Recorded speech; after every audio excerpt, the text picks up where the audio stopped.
What's up? Good morning, everybody. Welcome to another week of the show. I'm joined once again with David Bray, and we're going to talk to some wrestling folk this week. Man, big weekend. We had Mateo Pellicone on the senior level and all the conference. Well, we had Big 10 and Big 12. I guess the rest of the conferences were a week ago. Yeah. But reactions, David? Well, I mean, you were up middle of the night, all night, watching incredible freestyle action. I mean, Early in the morning. The Chamizo Burroughs match. I mean, that kind of stole the show, right? Wild match, crazy sequence on the edge. Chamizo gets the win. What'd you think coming away? A lot of people said Burroughs got screwed or this. I don't think Burroughs got screwed. I think you could wrestle the match. I think you could have a different officiating crew that might call it differently, and you throw a challenge brick here or there. Maybe they slow it down and look at it. Maybe something gets changed, but it is what it is. He held center. It's kind of crazy that Jordan went on the shot clock twice, but I understand why, because Chamizo was holding center, though Jordan was shooting. Yeah. Yeah. I don't think this is the last time they're going to meet. Yeah. Well, then Big 10, Big 12 conference tournaments were incredible, and all the drama came at the end in the Big 12 championships. That was the finals of the Big 12s were the last event of the weekend, and man, Oklahoma State needed a win from AJ Ferrari for a share of the Big 12 title. They got it, second to last match of the night. Almost got the major. He pushed for it, didn't quite get it. That would have given them the conference crown outright, but they're sharing it with Oklahoma. So that was wild. It's wild. I'm interested to get the take on Big 12 from our guest today, and it is two-time All-American from Oklahoma State, Kade Brock. Kade, how you doing today? I'm doing good. Nice, man. I see the crutches over there to your right. Yeah. That's your buddy. Legs. Yeah. I had to be a weird feeling. I obviously you had a shortened season and kind of an abrupt and unfortunate end. But I'd just kind of like to get your take. It's probably different sitting back and watching and not being a part of it. But what'd you think of the Big 12 championships and anything that might have stuck out? I think the overall wrestling, every year it just continues to get better, in my opinion. Yep. I mean, you watch back, 10, 12 years ago, you had your standout teams. You had your, in those teams, there was, usually a guy at every weight. So what I'm trying to say is you kind of knew how a bracket could play out. Yep. Anymore, it seems like everybody's getting better. You can have a bracket that just completely catches you off guard, Yep. It's the overall wrestling just continues to improve. Yep. Absolutely. Did anything catch you off guard from an observer standpoint this weekend? Oh, not a whole lot really did. It was, Ferrari's finals match. Wow. Yeah. Yeah, what'd you think about that? He showed up and he put it on the line for the team.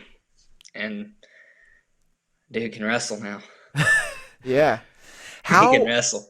How aware were you of the team score situation headed into the finals? I mean, there were still 4 teams that could have won the conference title at that point. Was that something that the team was talking about, thinking about, and aware of, or is it just like, all right, focus on your jobs, everybody focus on your job? Oh, I actually couldn't tell you that.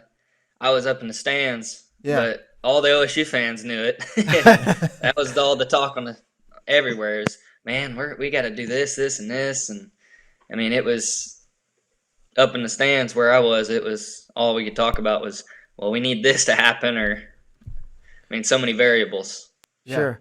Generally speaking, explain the difference being in the crowd and being in the know of all these little particular things versus like, I'm Kade Brock and I'm taking care of me and my opponent is X and that's who I got to wrestle, and probably not paying attention, I would assume, maybe to a lot of these other little details. It's different. It's I can't say I necessarily like it. Yeah, I bet. But it was the cards I was dealt. So I got to enjoy it from a different perspective.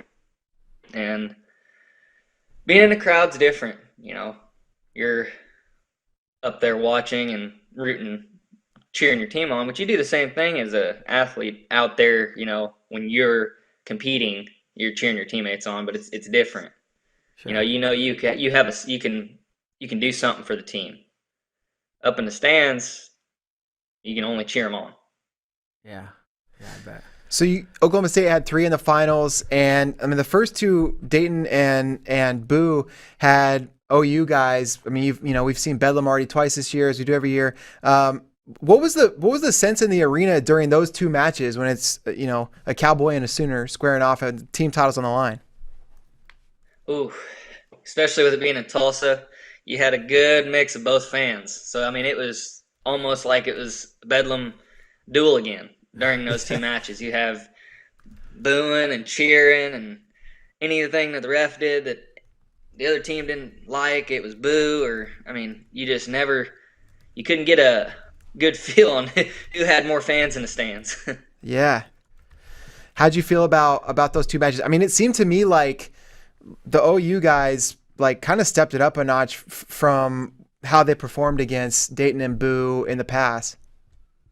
Yeah, they showed up this weekend. I mean, they really did. I got to hand it to them. They did show up this weekend and did better than anybody would have thought. For sure. I at least in my perspective, I thought,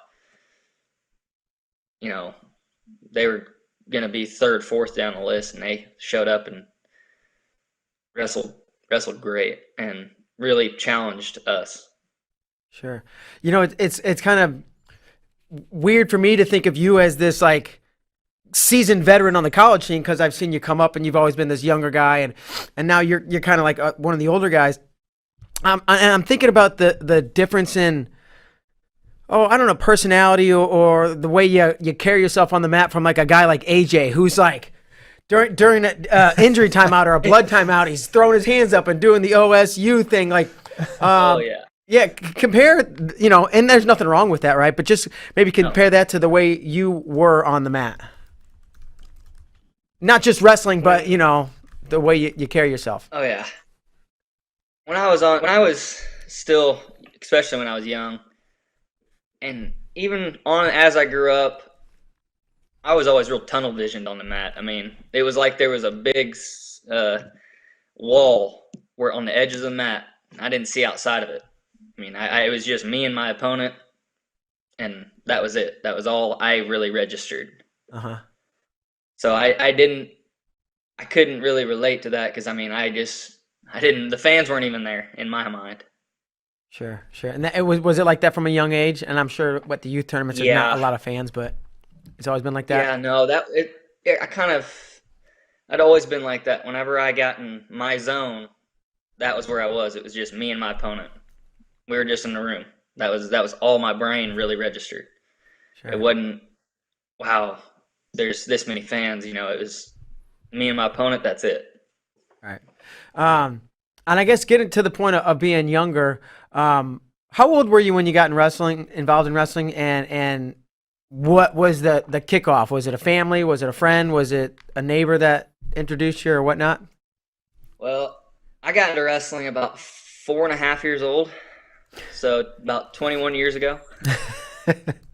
Wow. And it's kind of a funny story. So, I grew up right here in Stillwater. My dad has been at that time was the swine herdsman for OSU.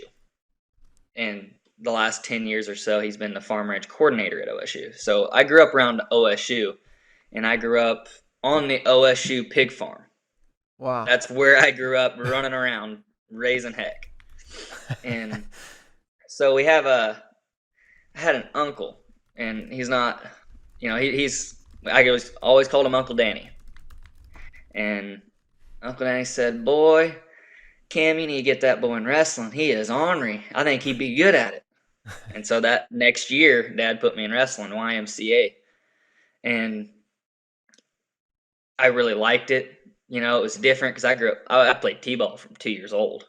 Okay. Ran around. Dad took me and gave me all the opportunities to play all sports, and took me hunting with him. And wrestling kind of stood out to me because I was a small kid, tiny, and wrestling. I was wrestling kids my size.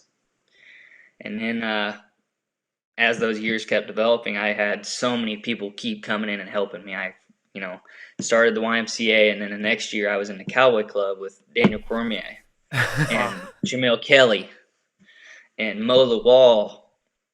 And then from there, I kept just every year. I mean, I had so much help from those three. And then I've had help from Jamal Parks, wrestled at OSU, Obi Blanc. I mean, the list goes on. Eric Guerrero, Kendall Cross, because my dad would talk to the Muellers, and I'd either go down there or they'd come up to us, and we'd do little workouts, and Kendall would run us through it.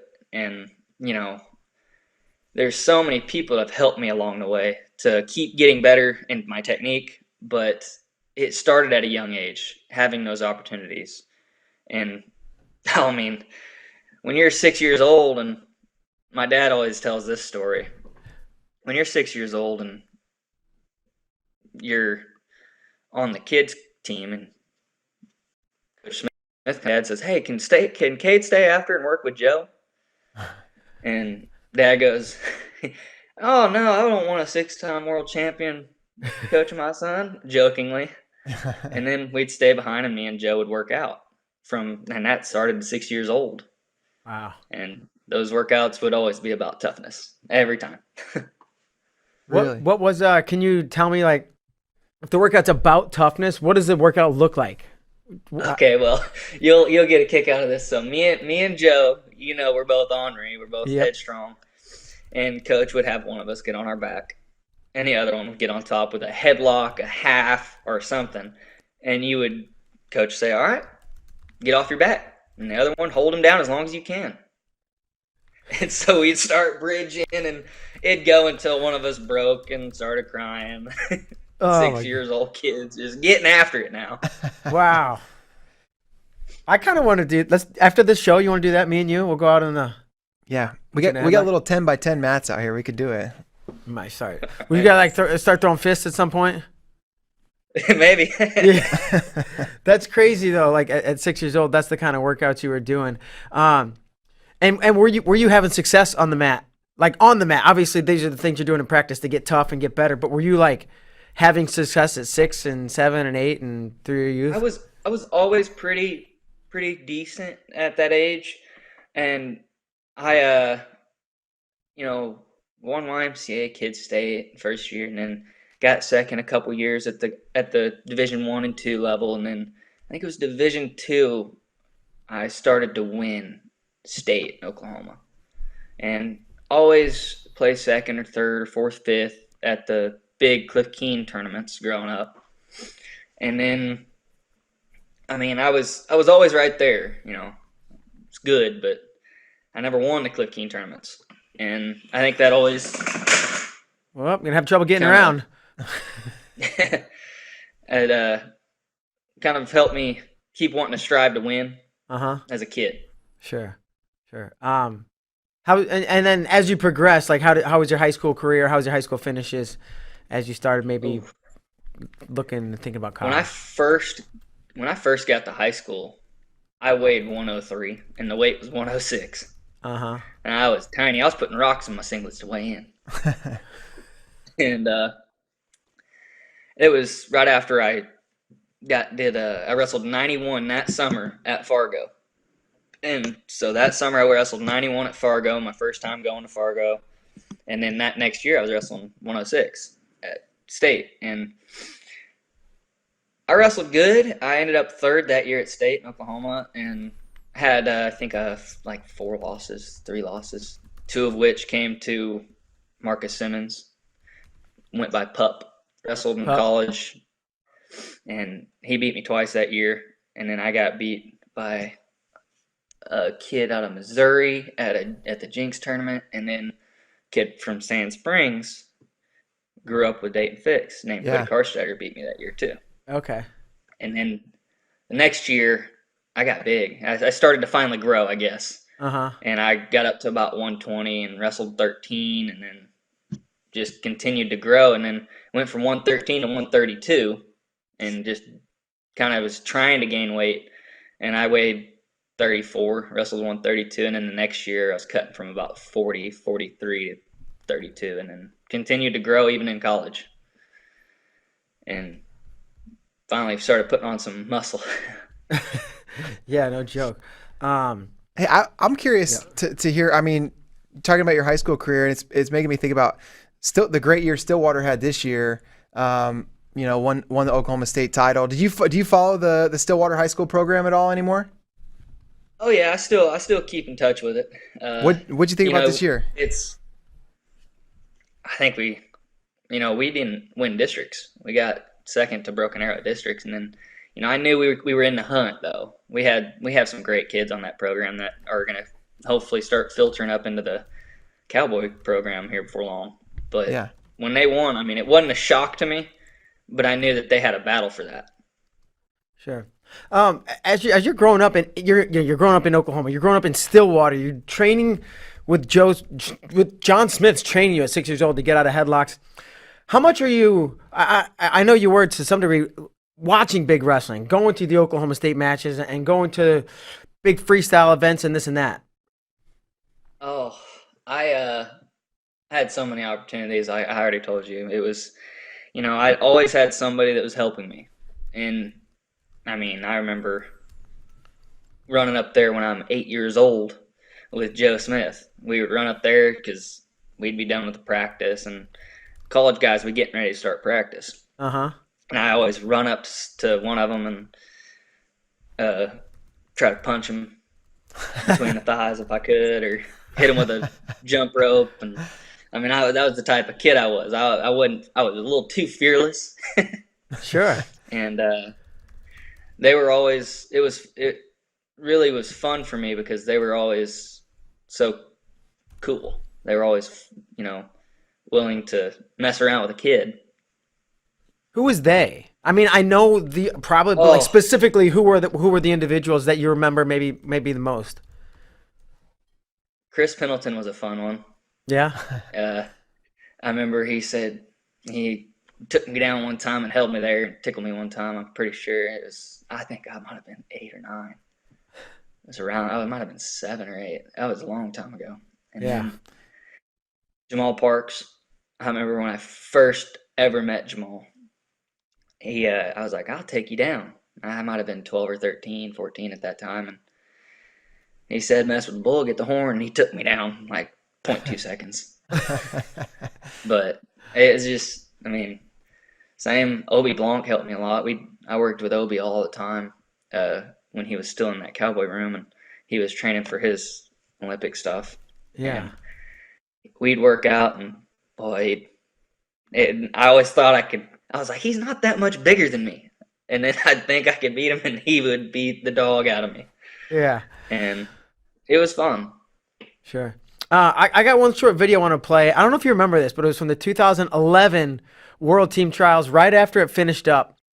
And I don't even know how we got to messing around, but it was me and you screwing around at the side of the mat. And Tyler, if you want to roll this little shaved head kid here. You remember this? Oh, yeah. Fireman's. Yeah. He took me straight to my I back. remember that. What are you, like 10, 12, 13 years old? Might have been 10 or 12. Yeah, that was great. But that's one of the things that made me think, like, I grew up watching the local wrestling. The Missouri State tournament was as big as I get, and I would watch the big tournaments in then maybe St. Louis. But like the fact that World Team Trials and you're hanging out with Chris Pendleton and this and that, it's pretty awesome. It's pretty awesome. So, and to that, was there ever a question? Like, you're having success in high school. You decide you want to wrestle in college. Maybe you already knew it. Did you even take recruiting trips, or were you, bro, I'm a cowboy? Duh. I was pretty well set on going to OSU. That was, I grew up watching the orange and black. Yeah. I grew up going and being a part of the, not a part of the program, but kind of felt like I was part of the program as a kid, Yeah. You're in the Cowboy Wrestling Club. You have some of the greats, Johnny Thompson even helped coach the kids. You could name a name, and they've helped me along the way from that program. Yeah. Pretty awesome. First of all, once you were at any point while you're on the team, did it flip the roles reverse where there's some little kid and you're now staying after practice, tickling him, taking him down in zero point 0.2 seconds and giving him the business? Oh, there was I always tried to be the same as I got treated to the kids. I wanted to be fun. I wanted them to have something to look up to and enjoy. And I remember I think he's going to, where's he going to college?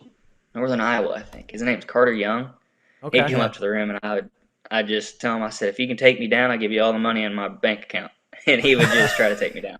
And I'd pass him by, run away, Yeah. mess with him.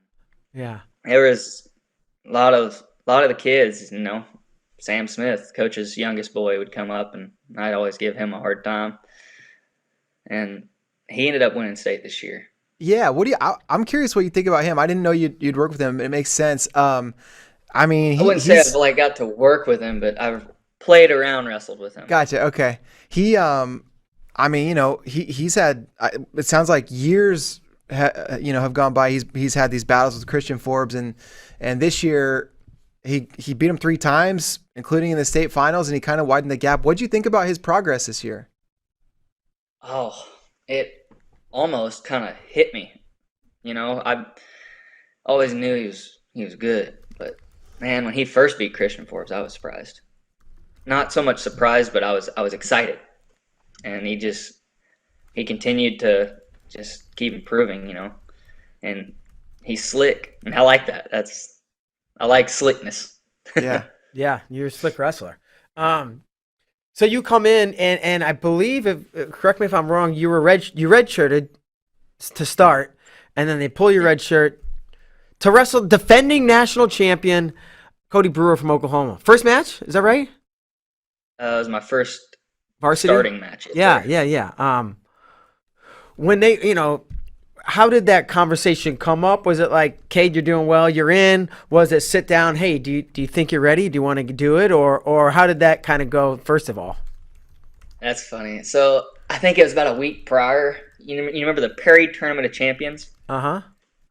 And I went to Stillwater High. I grew up right between Stillwater and Perry. So I had ties to both. And Ronnie Delk, he wrestled OSU. He was the head coach at Perry at the time. And well, I went over and was watching the Perry Tournament finals, and I remember a couple people asked me, because I'd been doing really well, when you going to start? And I said, I don't know. Keep your eyes open. And then somebody had asked me, well, what if you wrestled at the Bedlam against Kade Brock? I was like, oh, I'm going to beat him. And that's just what I said. I was confident. I was like, I'll beat him.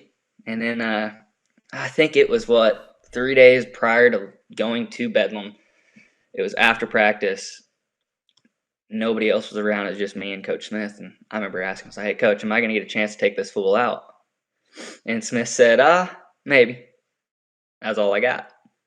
And we got there, and he said, you're starting? And I was like, good. That's all I said. And started bouncing and got ready to rock and roll. You traveled down, it's maybe an hour, I don't know, it's not very far from Stillwater to Norman, but you traveled on the bus, or however you got there, without knowing. You're in Norman, like in their field house, or I'm trying to picture this. It's like you're on the campus at Soonerland, and that's when he told you you're in today? Go ahead. I had an inclination that I was going to be in, but there was no definitive answer until we were there. It wasn't until we were eating after weigh-ins. Wow. So Once I weighed in is when I kind of knew. But was that your first weigh-in? First 1 hour weigh-in, yeah. Yeah. He hadn't brought you to a duel and weighed you in before that. Nope. What? I can't. What's it like to? I know a little bit what it's like to prepare for a match that you know is going to happen. What is it like to prepare for a match against the defending national champ that you don't know if it's going to happen or not? Oh, I wasn't eating a lot. My stomach was kind of in knots. I'm gonna be honest with you. I was a little nervous. And he said, but I didn't have anything to lose. Yeah. Yeah. You ain't got nothing to lose. You're dangerous. You were damn dangerous. It was just exciting. I mean, I'm only guessing. Like he said, are you like in the middle of eating? I want to get like an actual picture of like. Yeah, we were in the little locker room, and I still hadn't got that. You're going. You're the guy today. So I'm eating a little bagel, and I'm still, I'm like eating normal. And then coach says, "All right, you're in." Good. I set the bagel down and I quit eating. The moment he said it, I'm done eating. And then got my shoes on and pulled the mini pad up and said, "All right, well, time to wrestle." Dang. Do you typically, some guys after a match they can recall everything. Some guys after a match are like, I don't know, I can't, I don't remember anything. My mind just kind of goes blank. Do you remember, I don't know, the moments leading up to the match and the match itself and how you felt and what you thought or with the emotions that ran through your body, mind, Yep. whatever? So when I'm bouncing, getting ready before the match, Chris Perry, and he comes up behind me and smacks me on the butt and says, "Go get him," And I was like, "Yeah." I started jogging out there, and when I got out there, it hit me. I was like, "This is real." And I had lots of family and friends in the stand, and I remember as soon as we shook hands, it was like in my head, it's go time. And faked, he grabbed me, and I got my pass by. Yeah. And I took him down, and I remember in that little 3-second span where that happened, I went, "Wow, that came a little faster than I anticipated." And we got back up to our feet, and he hit his that little knee pull high crotch he does, and I remember shedding and shedding and shedding, and I didn't think I was ever going to shed that hand off that leg. And then he came up to body lock me, and I was like, "I'm going for it." And I went to the inside trip. And then even after the inside trip, it was like 4, 5, 6 seconds of like settling like crazy. He was rolling hard. Like what? I mean, do you remember that? I just remember saying, "This is my chance. Get it, get it, get it." Yeah. And just kept fighting for it. Man. And then when they go, That was when things went crazy. I couldn't. I was. It was just no feeling like it. yeah, then you're probably like, all right, this is my spot for the rest of the year. Yeah. Yeah. And I think it was 6 matches later is when I got hurt. Yeah. For the first time. When it's a week earlier and you're watching the finals of the Perry tournament and someone asks you how you're going to against Cody Brewer and you say you're going to beat him, what gave you the confidence to know that? Have you just always been that confident, or was there something about your style that you knew, all right, this is a match I can win? A little bit of both. I've always been really confident, and I try to be confident the best I can at all times, because second guessing just doesn't help anything. But also, I knew I could take him down with my pass by. That's something I knew, because at that time, nobody knew what I did, and everybody liked to reach with their left hand. So I knew I'd get that first one. Yeah. Now after that, I didn't know how it was going to play out, but I was going to fight, and I knew I had plenty of that. Yeah. So like, I don't think there can be a better start. 2 weeks later, it maybe can't get any worse, right? You wrestle Nishon at the Scuffle, and it's it's a fight. It's a dog fight already off the get, and I'll never forget it. That started a line of injuries, but we start that match.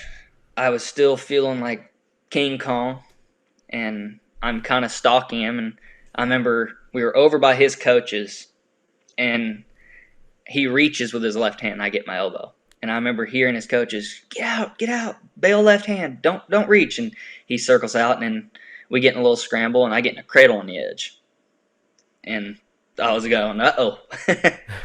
And then I end up giving up just a 2. We go back to the center, and I stand up, and boy, it was weird. It wasn't like he lifted me heavy or lifted me high. He just kind of half lifted, and I actually planted my foot to try to come back and get into double overs to try to do an inside trip, and kind of got caught in a weird position there. And when my knee shifted, I thought I broke it. I thought I broke my whole leg, and I didn't even look down because first time being injured like that, I didn't know what it was. I figured my leg was going to be sideways. And I remember you could have heard a pin drop in that arena. And Uncle Danny, the one that got me into wrestling, was in the stands. And I think he was the only one that said something, and it's not PG-13 what he said. Yeah.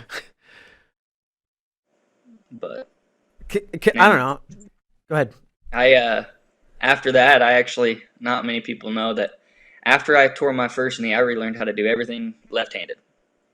Really? Because I didn't feel comfortable with my right leg forward. So I relearned to wrestle left-handed for a couple of years. Got hurt with my left knee, and through the rehab, Mark Perry Sr. helped me a lot with my cardio and kind of built me my confidence, and I started wrestling right-handed again. Got a medical year. Coming in this year, me and him were still working. I was working our team, getting all the help from our coaching staff, and then doing extra at night with Mark Perry Sr.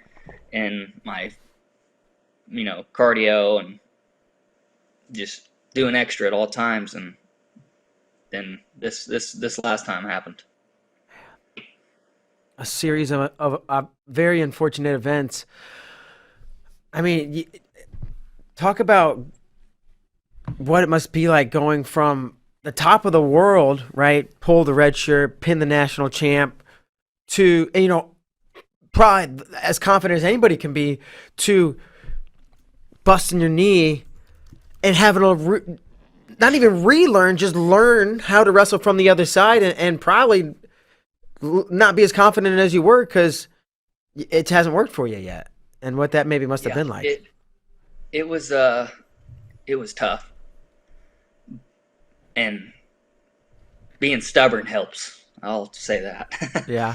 But it was tough, knowing that you had it, you felt like you had the world in your palm of your hand, and then you were fighting to try to get back to that point. Yeah.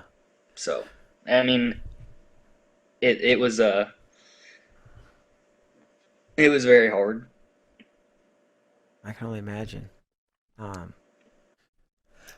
thinking about your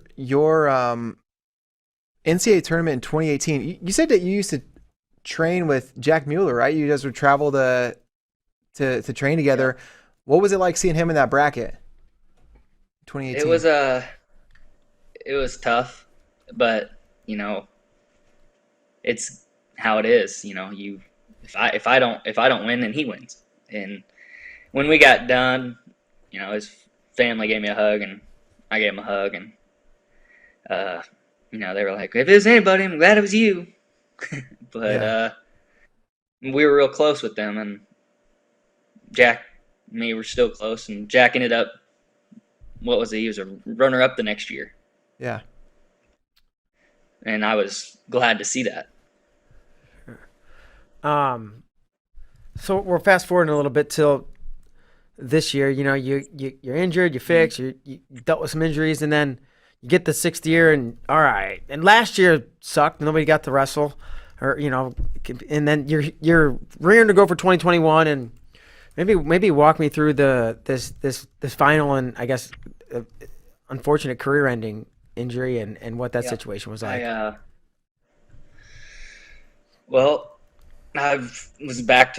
I felt like I was confident enough. I was back to right leg lead, back to my normal right stuff. Everything started clicking, and I had left stuff now. So I felt like I was the best I could be. I had the best of both worlds. Yep.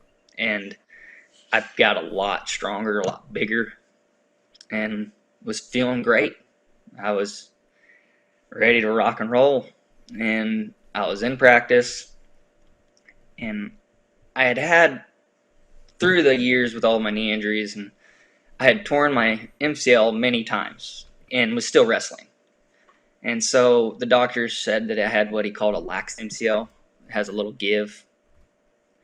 And it was in practice, doing an inside trip, and it was my back leg, and MCL gave a little give, and ACL popped.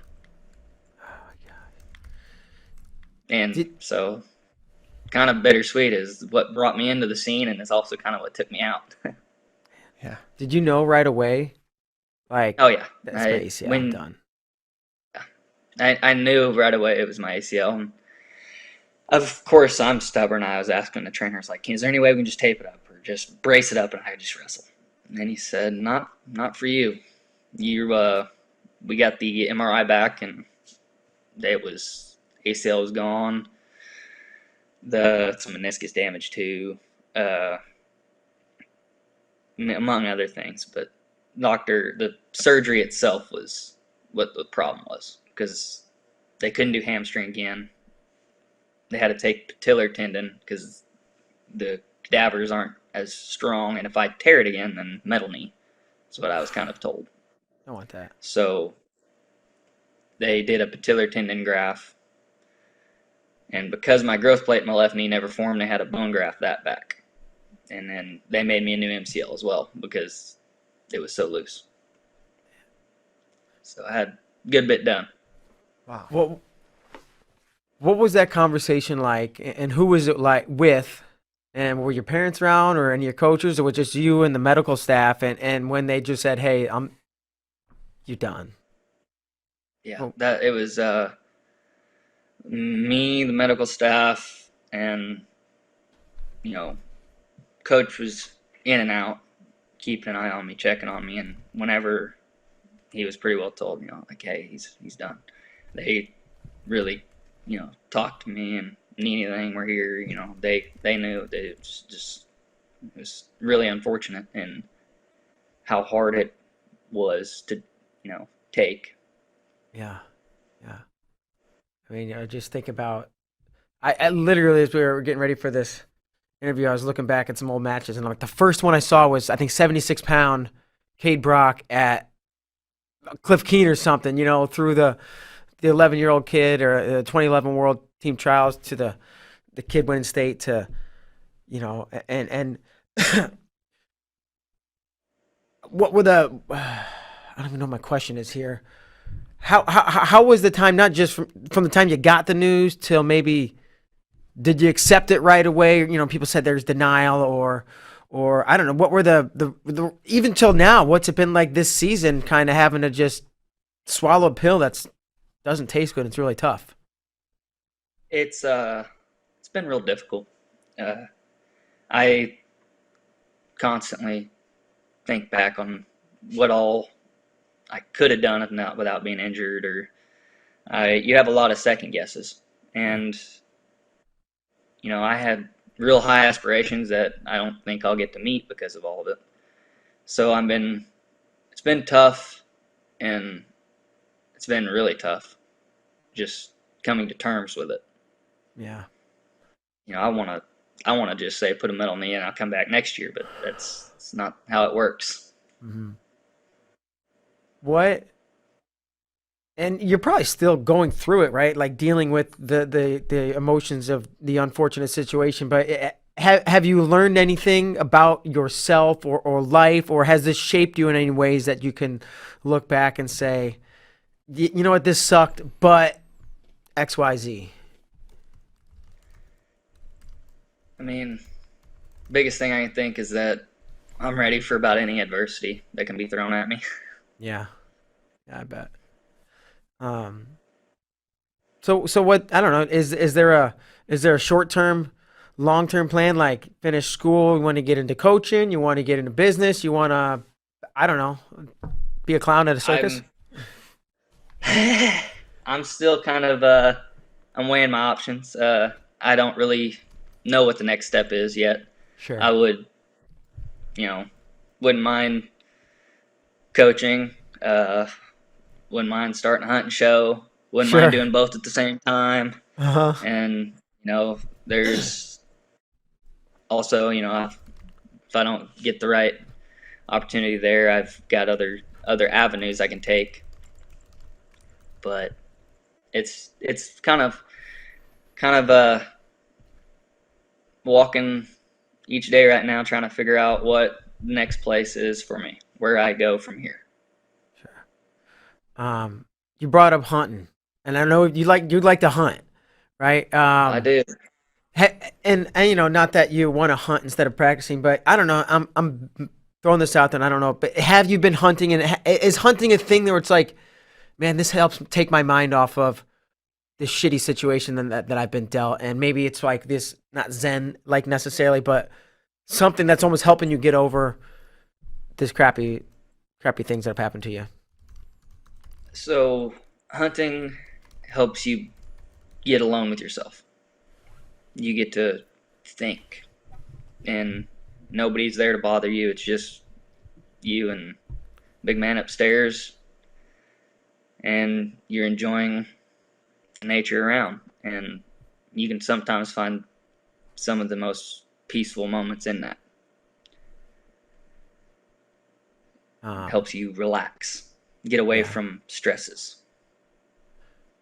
Have you hunted any more, like more frequently since these last injuries? Or I guess maybe it's tough to get around. I don't know the details of how you hunt.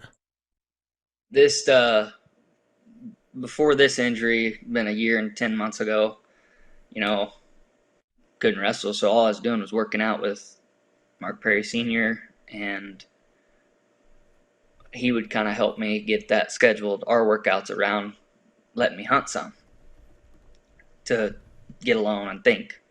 Mm-hmm. And you can think about so many things. I thought about during that time I was coming back to wrestle, you know, and I would think about matches, scenarios, until I heard a twig snap, and then I was looking. But it allowed me some time to get out in the outdoors and almost not reinvent my own wrestling, but really evaluate where my flaws were and where I needed work. And I didn't ever get to really show it, but it's a good place to be. Before we got on the show, Bader was asking if you've been hunting lately, and you said it's not hunting season except for hogs, which you got to be able to run. It sounds to me like there might be a story there from some hog hunting experiences. I've been hunting only a couple times, and I've never had to like run away from a wild animal that's chasing me. What's that like? I haven't yet either, but I've heard it, seen it done. And even with domesticated hogs, because I grew up on the swine farm. Yeah. Them boars, even domesticated, are awful mean. I've been chased out of a pen a time or two. But feral hog, big boar, or a sow with piglets, they're mean. So honestly, unless I'm up in a tree, I'm kind of not right now. I would not even attempt to go. Yeah. Sure. What's your favorite kind of hunt? That's a tough one. Never got to do anything outside of deer, and I've never actually hunted outside of Oklahoma except for one time, and it was turkey. Yeah. But right now, I'd have to say I like deer because of the challenge of it, and I like turkey because it's more laid back. You're not worried about your scent. You're not worried about sitting so many long hours. You're walking, talking, and quail's always a good time. I mean, I just like being in outdoors, really. Yeah, sure. This has been great conversation. I appreciate your openness and honestness with us. I wanna get into one little more segment that we like to play with all our guests, and it goes back to wrestling, what we call wins and whoopings. Yep. So, from the time you were, I would say 4.5 till the last match you ever wrestled, is there one win and one loss? A win that stands out, it could be your best win or just a really memorable one for whatever reason from at any age. And is there one on the opposite side? A great win and then like just a loss where you just got beat up and you came off the mat feeling like less of a human being. And one of each, and you can say either one first. The win would have to either be Cody Brewer or Corey Clark. Yeah. Those were both big wins where I felt on top of the world. Yep. And then a whooping would have to be Big 12's my junior year when I got inside trip to my own back. By who? That one was rough. By Damus. Yeah. Yeah. That one was probably the worst whooping I got. Yeah. And then if I had to say one more whooping, it would have been that same year against kid from Ohio State and round of 16. Planted to my back twice on 2 shots. Yeah, was it Pletcher? I'm Was not it- One Pletcher. Would have been. Is this at 33? No, 41. 41? This was he got second. McKenna. McKenna. Yep. Joey McKenna. Okay. Because I remember bridging for what felt like 2 minutes. Oh man. And he just won. No, he didn't. He was bronze. He was bronze. He won a bronze. Yeah. At the Mateo Pelicon this weekend. Hey, Kade, we're streaming this on Facebook too. Tristan Moran just put a note in there. He said we got to ask you about a time when you lassoed his phone. What's the story there? Oh, that was in high school. Oh man. So me and Tristan were real close all since we met each other in like 6th grade. And he was from Arizona. I was from Oklahoma, but we always stayed in touch. He'd come stay with me during summer or something, and we'd train wrestling. But he had moved to Stillwater, and I talked him into taking my ag class with me. So he's ag. And we were out at the ag building, and we had some lassos, and Tristan Moran was giving me some crap, and I ended up, when he wasn't paying attention, he was texting. And I always gave him heck because he was always on his phone. I remember lassoing his phone out of his hand, and it shattered in a million pieces.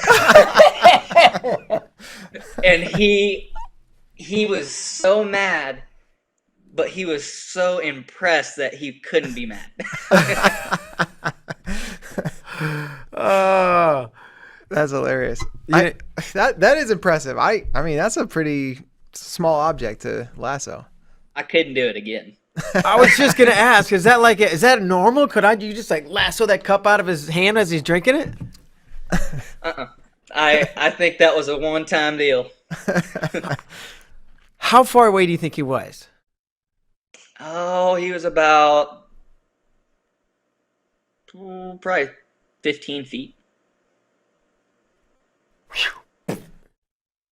Yeah. Freaking amazing. Well, I said it was a one-time deal. I don't think I could do it again in a million years. Batting 1,000, only did it once. I'm good. Yeah, you I'm don't have out. to try it again. Yeah. That's freaking awesome. That is awesome. Kade, we've been going at it for about 50 minutes now, and we're just to the end of the line. But I want to give you the final word. We've covered a lot of stuff, and some happy, some sad, some funny, everything in between. But anything you want to leave us with before we let you move on with your day and get on?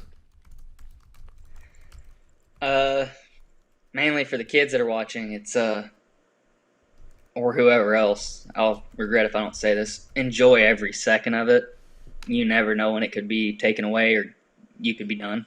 You know, with COVID last year, you have some of those seniors that didn't get to finish their career, or you have people that get injured. You just what I want to iterate is just enjoy the grind every single day. That's great advice, man.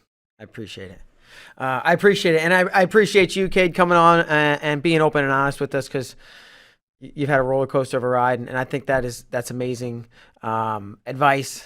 And it's great stuff. So thanks for joining us today. Congrats on an amazing career. I know you didn't get to finish it, but man, you're one of the most exciting guys we've watched in a long time. So hats off to you. And thanks for joining us today. Thank you. Thank you. Thanks, Kade. All right. Yeah. The good, the bad, and the ugly, man. You know, and I really like hearing, you know, when you can get somebody to tell you a story and it's detailed. Like I was eating a bagel and John Smith said, "You're in." And I just put it down, put my knee pad up, and Yeah. and I was on. I mean, it's like the whole story is like a scene from a movie, right? He's at the high school tournament the week before. Yeah. Are you going to wrestle in Bedlam I hope so. against the defending national beat champ? him. That's great, man. That's my Great story. bad attempt at an Oklahoma accent. Yeah, that was great talking with Kade. Yeah.